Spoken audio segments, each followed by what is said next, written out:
پاکستان کی سڑکیں، چوک چوراہے عاشقان رسول صلی اللہ علیہ وسلم کے خون سے آلودہ ہو چکے ہیں۔ یہود و ہنود بغلیں بجا رہے ہیں اور مسلمانوں کی سحریاں، افطاریاں جنازے اٹھاتے ہوئے گزر رہی ہیں۔ شیلنگ ہو رہی ہے، دھواں اٹھ رہا ہے۔ وہ منظر جو کبھی بیت المقدس میں یہودی اور صہیونی فوجوں کے ہاتھوں امت مسلمہ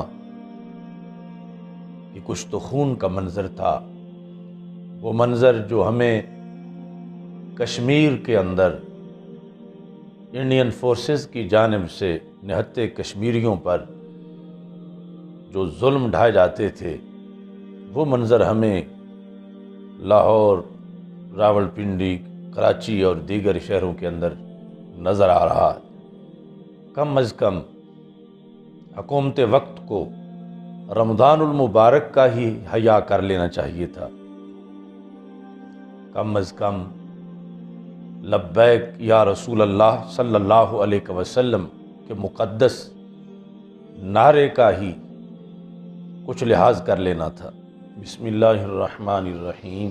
اللہ اکبر، اللہ اکبر، اللہ اکبر، لبیک لبیک لبیک یا رسول اللہ صلی اللہ علیہ وسلم۔ الحمدللہ رب العالمین، والصلاة والسلام علی رسولہ الکریم وعلی آلہ واصحابہ اجمعین۔ ناظرین، رمضان المبارک کا مقدس مہینہ اپنی رحمتوں، برکتوں اور سعادتوں کے ہمراہ رونق افروز ہو چکا ہے۔ یہ وہ مہینہ ہے ہمارے آقا حضرت محمد مصطفیٰ صلی اللہ علیہ وسلم نے جس کے بارے میں ارشاد فرمایا ہوا شہر المواسات، کہ رمضان ہمدردی کا مہینہ ہے، رمضان مہربانی اور عفو و کرم کا مہینہ ہے۔ افسوس ہے کہ اس بار کا رمضان جس میں ہم موجود ہیں ہمیں لہو لہان نظر آ رہا ہے۔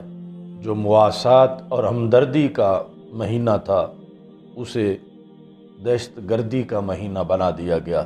پاکستان کی سڑکیں، چوک چوراہے عاشقان رسول صلی اللہ علیہ وسلم کے خون سے آلودہ ہو چکے ہیں۔ یہود و ہنود بغلیں بجا رہے ہیں اور مسلمانوں کی سحریاں، افطاریاں جنازے اٹھاتے ہوئے گزر رہی ہیں۔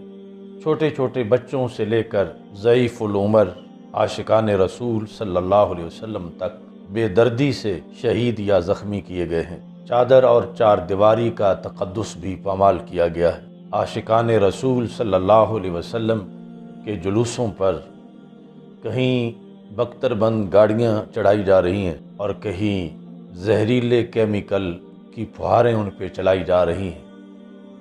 یہ مہینہ جو تسبیح و درود کا مہینہ ہے، اسے گولی اور بارود کا مہینہ بنا دیا گیا۔ شیلنگ ہو رہی ہے، دھواں اٹھ رہا ہے۔ وہ منظر جو کبھی بیت المقدس میں یہودی اور صہیونی فوجوں کے ہاتھوں امت مسلمہ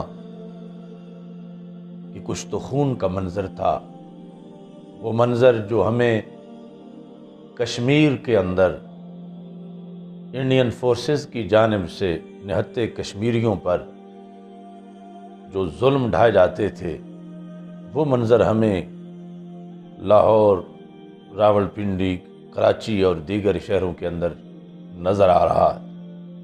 کم از کم حکومت وقت کو رمضان المبارک کا ہی حیا کر لینا چاہیے تھا۔ کم از کم لبیک یا رسول اللہ صلی اللہ علیہ وسلم کے مقدس نعرے کا ہی کچھ لحاظ کر لینا تھا۔ سڑکوں پہ دھرنوں میں بیٹھے ہوئے لوگ اور پھر تراویح ادا کرتے ہوئے لوگ، افطار کرتے ہوئے لوگ، ان کے ان مقدس کاموں کو ہی کم از کم دیکھ لیا جاتا۔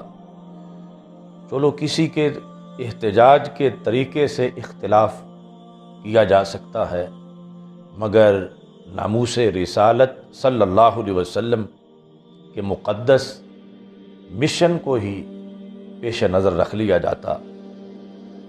کیا اس حکومت کو اتنی خبر نہیں کہ اس ملک کا سواد اعظم اہل سنت و جماعت پہ مشتمل ہے، اور لبیک یا رسول اللہ صلی اللہ علیہ وسلم کی صدائیں یہ اہل سنت و جماعت کی ترجمانی کرتی ہیں۔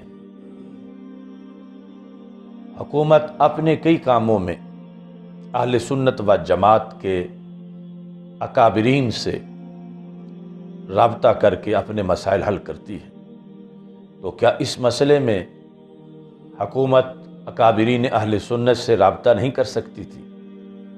یہ جو کشت و خون کا بازار گرم کیا گیا ہے، یہ صدیوں تک نہیں بھولے گا۔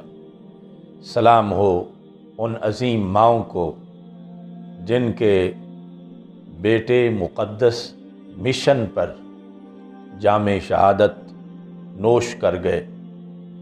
پہلے بھی بڑے بڑے فرعون اس دھرتی پر ختم نبوت اور ناموس رسالت کی آواز دبانے کے لیے آئے، مگر خود دب گئے، اور یہ آواز کبھی بھی دب نہیں سکی۔ عشق رسول صلی اللہ علیہ وسلم کی چنگاری یہ دب سکتی ہی نہیں۔